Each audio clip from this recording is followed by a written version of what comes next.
My name is Clara Bennett, and for as long as I can remember, my family trained me to take up as little space as possible. No one ever sat me down and said it outright. There were no speeches about sacrifice or duty. The rules were simply there etched into the rhythm of our house, reinforced by who was praised and who was overlooked. My older sister, Madeline, was the star. She was loud, confident, and endlessly forgiven. My younger brother, Ethan, was fragile in everyone's eyes, protected from consequences like glass wrapped in cotton Dodd and me. I was the filler, the quiet solution, the one who smoothed things over so everyone else could keep shining.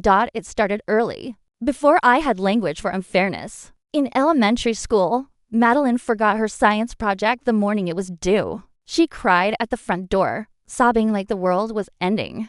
My mother panicked, already blaming the teacher, the schedule, the pressure. Without being asked, I ran back to my room and grabbed my project, the one I'd spent a week building. After dinner each night, "Take mine," I said. Madeline won second place. No one asked why I didn't submit anything. My mother smiled at me and said, "Clara always figures things out." It sounded like praise. It wasn't. It was a sentence handed down. As I got older, the pattern hardened. When I got my first part-time job, I saved every paycheck. I bought myself a small set of drafting tools, nothing extravagant. Just a quiet investment in a dream I hadn't yet learned to say out loud. Before I even opened the box, my father asked if he could borrow the money. Madeline had missed a bill. "You're responsible," he said, already reaching for my envelope. "She has a good heart. She just needs time." I nodded. I always nodded. Nodding kept the peace. Nodding kept me invisible. Even birthdays followed the same script. 1 year. I baked a chocolate cake from scratch because it was my mother's favorite. Madeline arrived late with store-bought cookies. My mother kissed her cheek and said, "You always think of the sweetest things." I stood there holding the cake server, realizing something had vanished again. My effort, my presence, my name by. My 20s, I learned not to ask for much. Not attention, not praise, not help. The one time I did, calling my father late one winter night from my freezing studio apartment, asking only for advice. He laughed softly and said, "Real estate is for men who understand numbers. Try something safer." Then he hung up. That night, the seam of my black portfolio split open. I didn't throw it away. I sat under a flickering desk lamp and stitched it shut by hand, my fingers shaking in the cold. That portfolio stayed with me after that, to every site visit, every rejected proposal, every silent when no one at home ever heard about. I didn't realize it then, but my family had already taught me the most important lesson of my life. If I wanted anything to survive my dreams, my work, my sense of self, I would have to build it somewhere they couldn't take credit for it. And I did. Quietly. Graduation day arrived without ceremony in my house. No banners taped to the walls. No "We're so proud of you" cards waiting on the counter. Just the hum of the refrigerator, and my mother reminding me not to forget my keys. I pressed my blazer smooth in the hallway mirror, adjusted the strap of my bag, and told myself it didn't matter. I learned how to lower expectations until they couldn't bruise me anymore. Still, hope has a way of sneaking in. The auditorium buzzed with families' balloons bobbing, camera flashes popping, names shouted across rows. I scanned the crowd instinctively, eyes searching for 8 faces I'd memorized from disappointment. My parents, Madeline, Ethan, aunts, uncles, cousins. 8 seats had been reserved in the family section under my last name.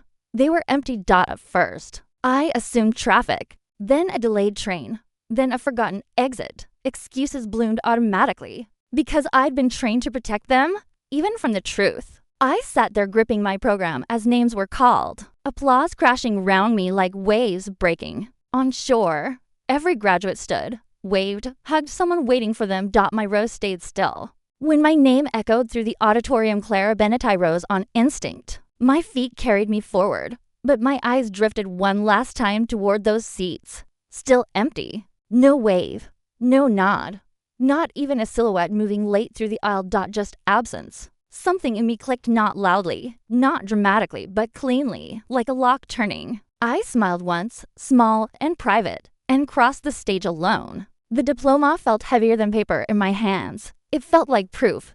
8 empty chairs. Not forgotten. Chosen.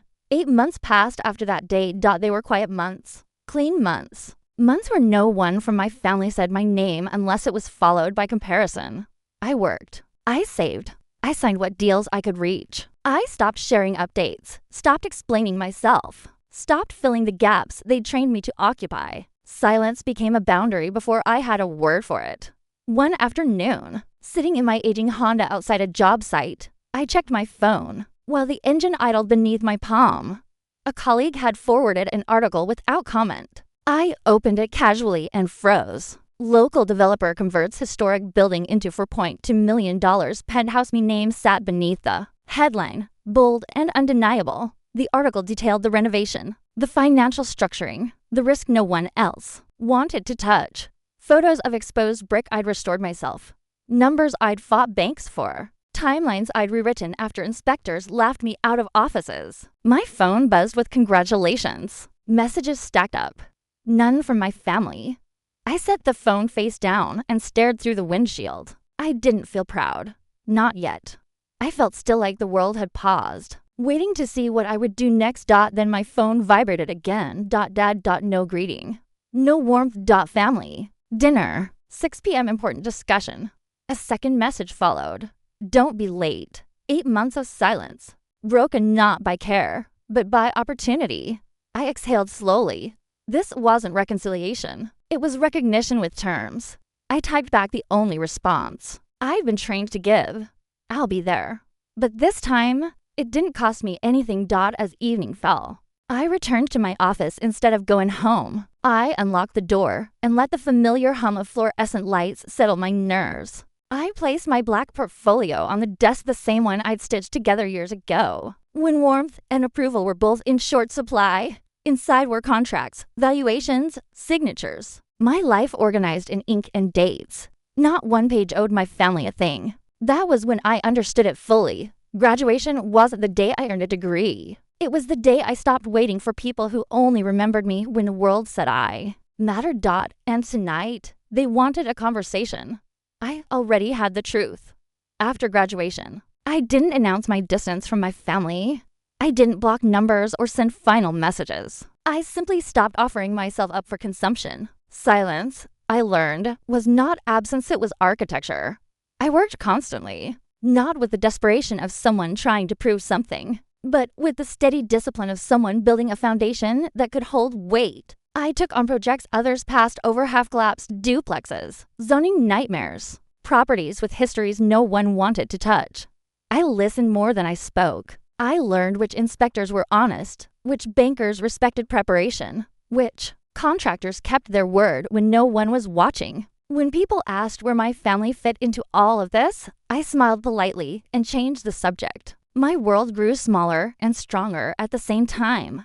Fewer dinners, fewer distractions, more spreadsheets, more early mornings, more quiet wins that didn't need witnesses. I learned the math of independence, the kind no one teaches you. How long you can float on savings, how much risk your stomach can tolerate, how to hear your own instincts over the noise of doubt. At night, when the city settled, I returned to my studio apartment and laid everything out across the table: contracts, permits, cost overruns, contingency plans. I didn't pray for luck. I prepared for reality. The black portfolio stayed beside me, its uneven stitching visible in the corner like a scar I refused to hide. Every time I opened it, I remembered the girl who stitched it together with numb fingers and nowhere to go. She hadn't disappeared. She'd just learned how to stand upright. Months passed, then a year. My name started appearing in rooms I'd never been invited into before. Not loudly, not with applause. Just quietly added to agendas, copied on emails, referenced with a nod. That said, she's solid. I didn't rush it. Rushing leads to cracks. I'd seen enough of those growing up. Money followed consistency. Trust followed results. Independence followed both. When the Penthouse deal finally closed, the $4.2 million project that everyone would later pretend they'd believed in from the start, I didn't celebrate with champagne or photos. I sat alone in my office, closed my laptop, and let the silence settle. It felt different now. Not hollow, not sharp-turned. That was the difference. My family's silence had always been a weapon. Mine had become a choice. I didn't tell them about the late nights or the rejected proposals or the months, where one wrong estimate could have ended everything. They wouldn't have understood it anyway. In their world, value was assigned by visibility, by praise, by who sat at the head of the table. I built my world where none of that mattered. Some evenings, I drove past places I'd renovated just to remind myself they were real, brick by brick, signature by signature. Proof doesn't argue, it stands. I parked, walked the perimeter, noted what I'd do better next time. Progress, to me, wasn't about arriving. It was about refining. The phone rang less. My circle narrowed. The noise faded. And in that narrowing, something unexpected happened. I stopped shrinking. I spoke when it mattered. I walked away when it didn't. I stopped apologizing for asking direct questions. I stopped softening my voice to make others comfortable. Confidence didn't arrive as a feeling. It arrived as a habit. The habit of trusting myself. By the time my family reached out again after headlines, after recognition, after the world finally said my name aloud, I was already gone. From the version of myself they remembered, they thought silence meant waiting. It didn't. It meant building. And by the time they realized it, I wasn't rebuilding anymore. I was ready to protect what I'd made. The first time my family spoke my name again, it wasn't in concern. It wasn't curiosity. It was opportunity. I was sitting in my car outside a site meeting, engine idling, when my phone lit up with a number I hadn't saved but recognized instantly. My father didn't waste time on greetings. I saw the article. That was it. No how are you. No congratulations. Just acknowledgement, flat and transactional. The way he spoke to people he intended to extract value from. Yes, I said. A pause stretched across the line.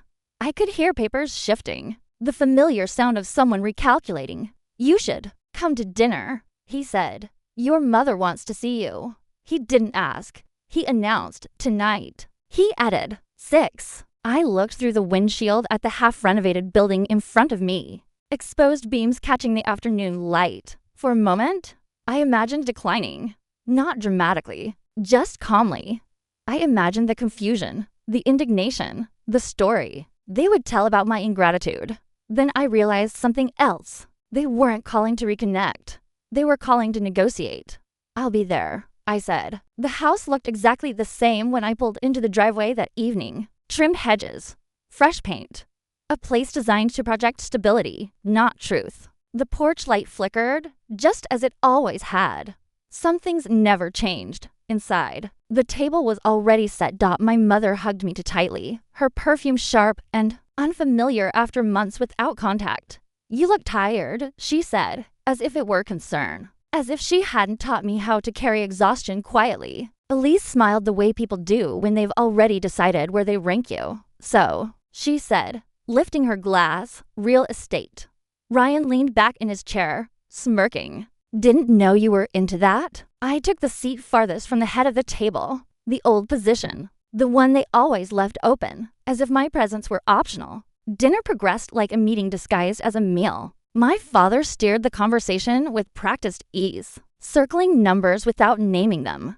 Gerald, my uncle, always invited when money was involved, nodded along, adjusting his tie. There's a development opportunity, my father finally said, folding his hands. Warehouse district. Big. Upside. Gerald leaned in. Strong projections. Prime location. Elise added, it's exciting.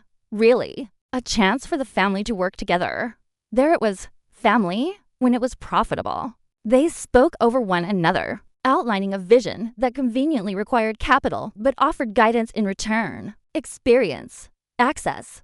Legacy. You'd be part of something bigger than yourself, my mother said softly, placing a hand on my arm. I looked at her hand, then at my father's expectant expression, then at Elise, who had never once asked how I built what I had. Not one of them had mentioned my graduation. Not one of them had apologized for the empty chairs. They hadn't come to see me. They'd come to claim what they assumed I'd built. For them, I see.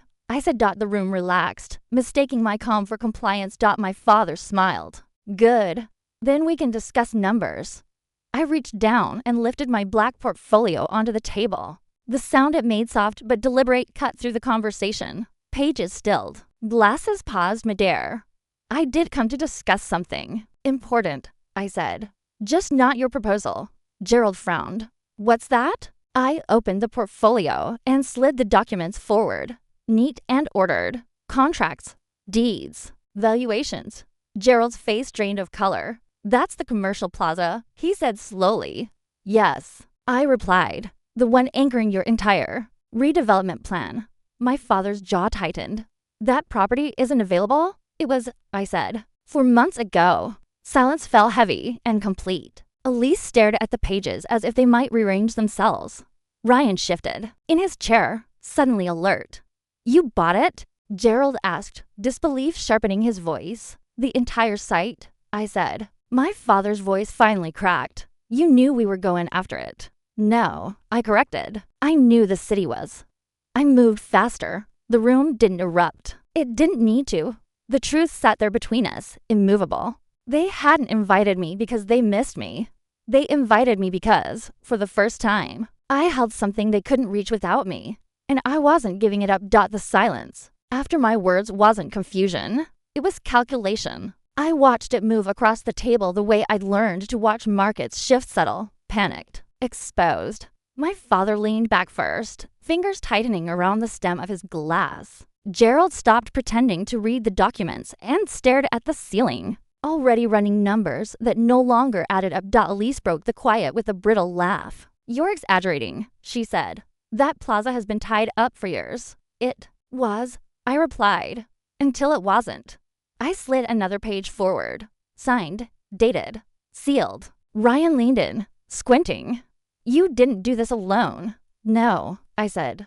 I did it prepared. That was the difference they never understood. They believed power came from leverage. You inherited connections, titles, assumptions. I learned something else entirely. Power came from timing, from patience, from knowing when not to speak. My father cleared his throat, the way he used, to when he wanted control back.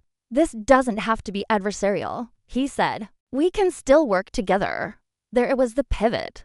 A moment ago, they'd been offering me a seat at their table. Now they were asking to sit at mine. Gerald nodded quickly. There's room for partnership. We guide the project. You provide the asset. It's smart business. Elise leaned forward, softening her tone. We're family, Clara. You don't want to shut us out. I looked at her carefully. At the sister who'd taken my project, my money, my credit, my silence, and never once noticed the cost. I'm not shutting you out, I said. You were never in. My mother gasped quietly. That's not fair.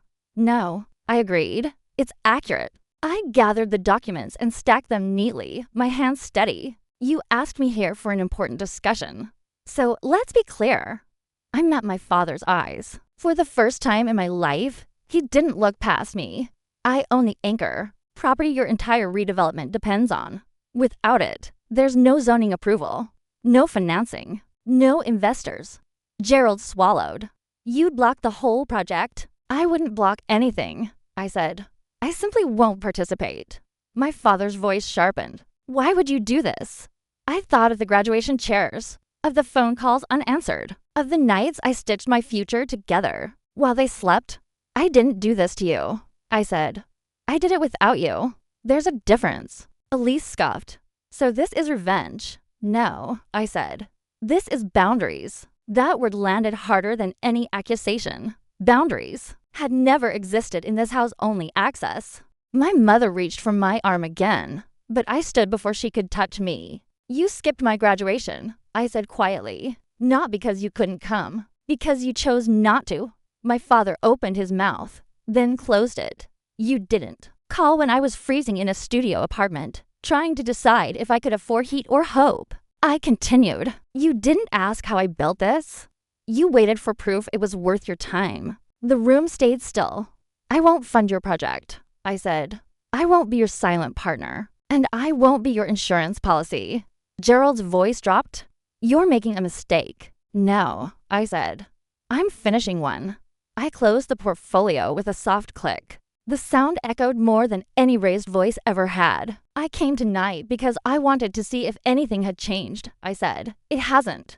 My father's Shoulders slumped not in defeat, but in realization.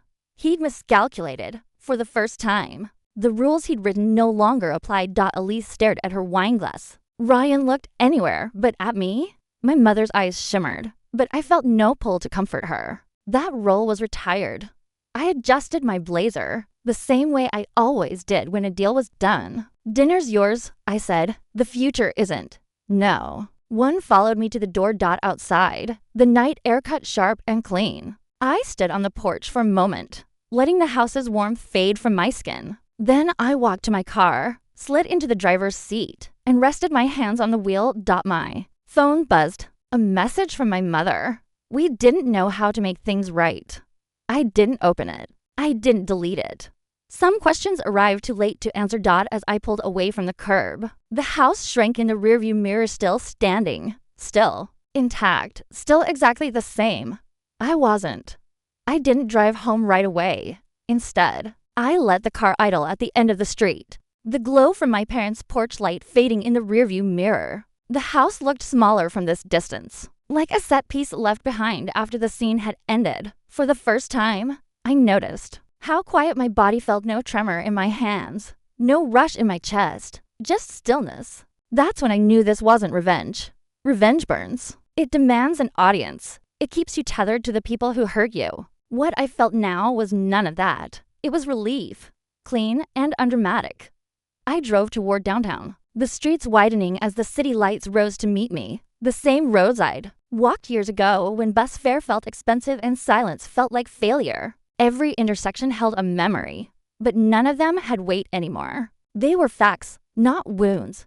When I reached my building, the elevator carried me upward in smooth, soundless increments. No chatter, no forced smiles, just ascent. The doors opened to a quiet that belonged to me alone. Inside my penthouse, the air was cool and open, the kind of space that didn't ask me to perform. I set my portfolio on the kitchen island and ran my fingers along the crooked seam. That uneven stitching had followed me through every version of myself. Back when I thought endurance was the same as strength. Back when I mistook silence for erasure.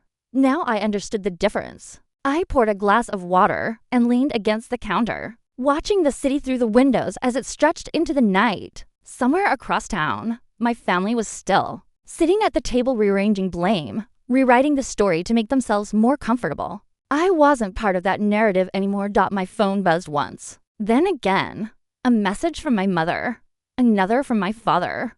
Short, careful, suddenly aware of the distance they'd misjudged. I didn't open them. Boundaries aren't announcements. They don't require explanations or speeches or last words. They're quiet decisions we honor by repeating them. I turned my phone face down. In the silence that followed, I felt something shift, something I'd been carrying for years finally loosening its grip. I'd spent so much of my life trying to be understandable, acceptable, easy to keep. I learned the hard way that clarity doesn't come from being chosen. It comes from choosing yourself. I walked to the window and pressed my palm lightly against the glass.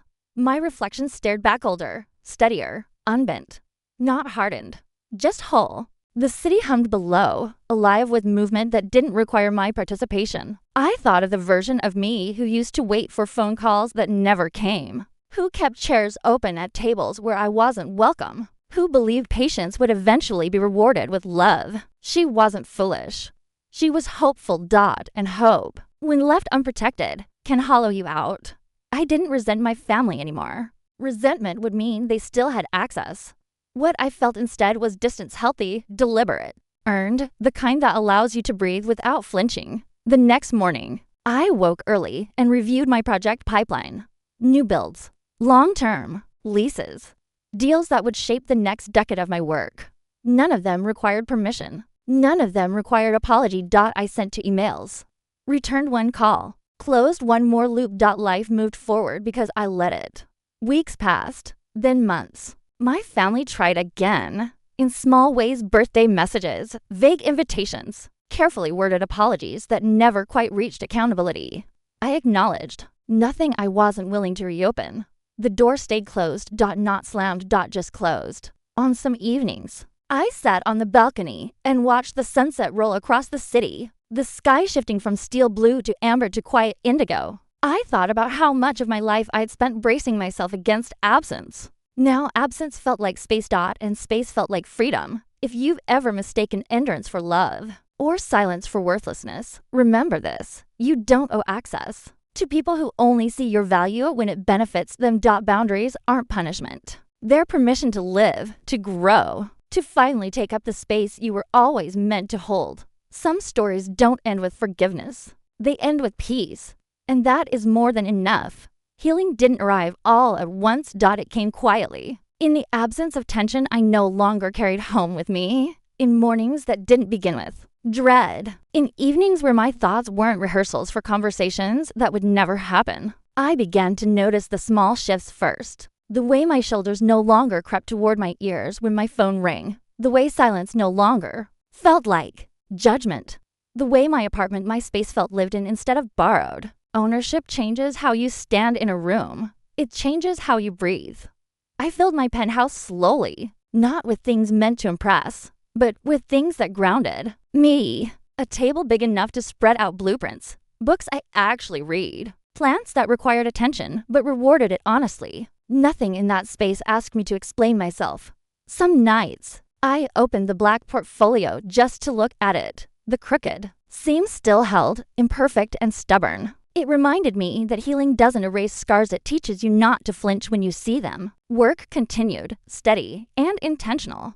I chose projects the way I chose people now, based on trust, transparency, and alignment. When a deal didn't feel right, I walked away. When a voice inside me hesitated, I listened. Confidence had stopped being something I performed. It had become something I practiced. There were moments when memories surfaced unexpectedly. A song on the radio, a smell that carried me back to my childhood kitchen. For a second, the old ache would rise, the reflex to reach out, to explain, to bridge a gap I hadn't created. Then it passed, because healing isn't about forgetting. It's about no longer rearranging your life around what hurt you. I didn't rebuild relationships that required me to shrink. I didn't chase closure from people who benefited from my confusion. I allowed the silence to stay not as a punishment, but as a boundary that protected what I'd built. And what I built mattered. Not just the properties or the numbers or the headlines. I'd built a life where my presence wasn't conditional, where my value wasn't debated, where my success didn't require permission. One evening, standing at the window as the city lights flickered on below, I realized something that made me smile. I wasn't waiting anymore. Not for apologies, not for recognition, not for anyone to show up late and expect the seat to still be warm. The quiet around me wasn't emptiness. It was ownership. Core message. Theme for the listener. If you've ever been the one who stayed silent to keep the peace, who carried the weight so others could shine, who waited for people to see your worth, listen closely. Healing doesn't always come with closure. Sometimes it comes with clarity. Boundaries are not rejection. They are self-respect. And the moment you stop waiting for validation from people who only notice you when it's convenient, that's the moment your real life begins. Some stories don't end in noise. They end in peace. And that peace is earned.